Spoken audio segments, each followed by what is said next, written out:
Teacher कैसे एक best teacher बन सकता है, क्योंकि एक टीचर के ऊपर बहुत बड़ी रिस्पॉन्सिबिलिटी होती है सोसाइटी में चेंजेस लाने की। तो हमारे साथ आज हमारे पॉडकास्ट में है दीपक कुमार पाठक सर। नमस्कार आपका, और बहुत ही ज्यादा स्वागत करते हैं हम आपका इस पॉडकास्ट में, और बहुत बहुत धन्यवाद सर कि आपने इतना अमूल्य समय निकाल कर आप हमारे पॉडकास्ट में आज आए, तो हमें बहुत अच्छा लगता है। तो सर मेरा जो पहला क्वेश्चन है आपसे कि एक टीचर कैसे बेस्ट टीचर बने, कैसे वो सोसाइटी के लिए, अपने बच्चों के लिए एक अच्छा टीचर साबित हो, और कैसे अपना प्रोफेशनल डेवलपमेंट करे, ये हमारे व्यूअर्स को आप बताइए।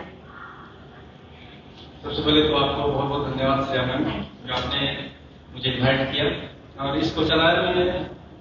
कड़ी मैं बताना चाहता हूँ कि एक आदर्श शिक्षक का निर्माण अगर देखें तो पुरातन समय से अगर हम लोग देखें तो राम कृष्ण ऐसे हमारे शिष्य हुए, जिनके गुरु वाल्मीकि कहिए, वशिष्ठ कहिए, या कृष्ण की बात करें तो उनके जो गुरु हुए वो संदीपन मुनि हुए। तो सबसे बड़ी बात है कि आदर्श शिक्षक का जो निर्माण जो करने की जो बात वर्तमान समय में जिसकी परिकल्पना की जा रही है, तो उन चीजों में बहुत सारी चीजें देखी जाती है कि उस समय एक गुरु जो होता था पिता के समान अपने बच्चों के साथ यानी छात्रों के साथ व्यवहार करता था। और वही चीज अगर हम देखें कृष्ण के समय में भी देखें तो ये सिमिलरिटी आपको देखने के लिए युगों में मिलेगा, और वो चीजें वर्तमान समय में भी इन चीजों को देखने की जरूरत है। जैसा कि देखते हैं विभिन्न प्रकार की नीतियां बनी है, उसमें बताया गया है कि एक शिक्षक को अपने छात्र के साथ वर्तमान कालीन समय में मित्रवत व्यवहार करना चाहिए। ऐसा नहीं कि आप मित्रवत व्यवहार का मतलब कि उसके साथ जो हमारा बिहेवियर होना चाहिए वो मित्र की तरह होना चाहिए, ऐसा नहीं कि उसे हम मित्र समझ लें। अगर मित्र समझ लेते हैं तो वो जो बच्चा होता है, आपका जो शिक्षक का जो एक होना चाहिए औधा, उस शिक्षक के औधे को हटा करके वो आपको अपना मित्र के समान समझने लगता है, और एक इस तरह से व्यवहार करता है क्योंकि उसको एक शिक्षक के साथ व्यवहार नहीं करना चाहिए। तो इसके लिए जरूरी है कि पहला तो शिक्षक को चाहिए कि पिता के समान व्यवहार करे, दूसरा है कि मित्र के समान भी व्यवहार करे, ताकि बच्चे अपना हर एक समस्या को आपसे शेयर कर सकें। तो ऐसे विभिन्न प्रकार की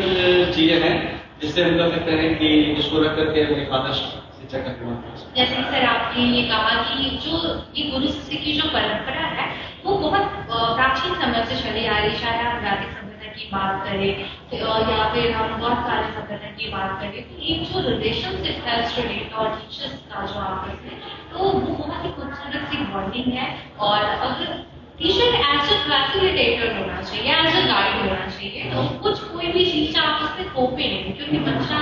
जो आपके पास आ रहा है बीएड कोर्स करने आ रहा है, ग्रेजुएशन का स्टूडेंट है, वो उसकी अपनी बहुत सारे मास्टर्स भी होते हैं, तो वो अपने सब्जेक्ट में मास्टर है, वो अगर आपके पास आ रहा है तो वो एक प्रोफेशनल इम्प्रूवमेंट के लिए आ रहा है। आप उसको अपना कोई भी ओपिनियन, कोई भी अनुभव को अपने साथ खुद से लेके आ रहे हैं, उसको थोपने का प्रयास कर रहे हैं। आप सिर्फ उसे गाइड करें, बाकी एक प्रोफेशनल इन्हेंसमेंट कैसे आएगा, उसकी ट्रेनिंग कैसे होगी, वो किस तरह से एक अच्छा टीचर बन सकता है, आप उसे बता सकते हैं, और उसका भी पॉइंट ऑफ लेने की कोशिश करें, क्योंकि बच्चे के पास भी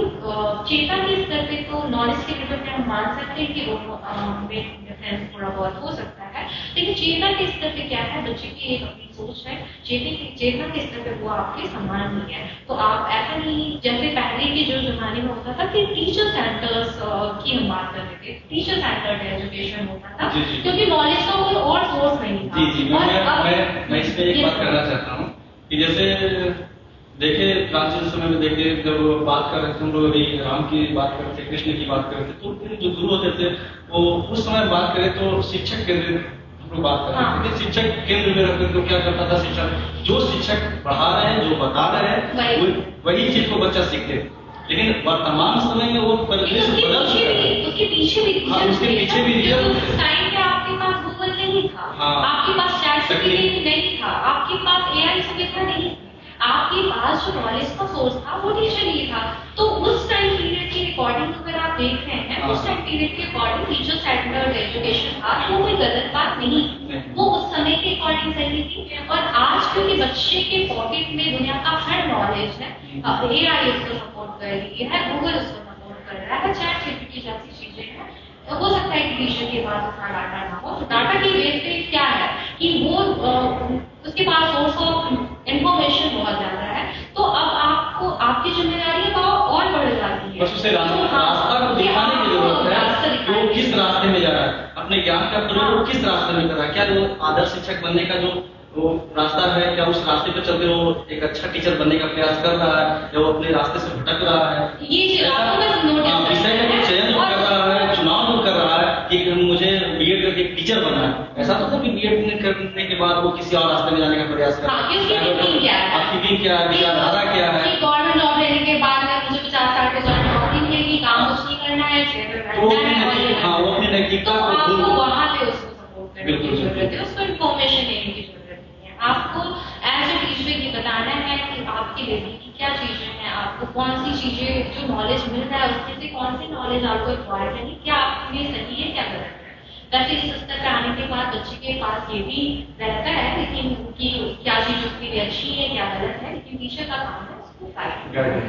उससे रास्ता दिखाना और वो रास्ते पे चल के एक अच्छा टीचर बन सकता है।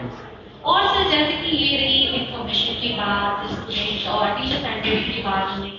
लेकिन प्रोफेशनल एनहांसमेंट में बहुत सारी चीजें आती हैं, क्योंकि बीएड एक ऐसा स्टडी कोर्स तो है, वो तो प्रोफेशनल कोर्स है। तो आप अपनी पर्सनालिटी को एज ए टीचर कैसे डेवलपमेंट करें, उसके लिए क्या चीजें होनी चाहिए वो हमारे व्यूअर्स को बताएं। कोई बात नहीं सर, आप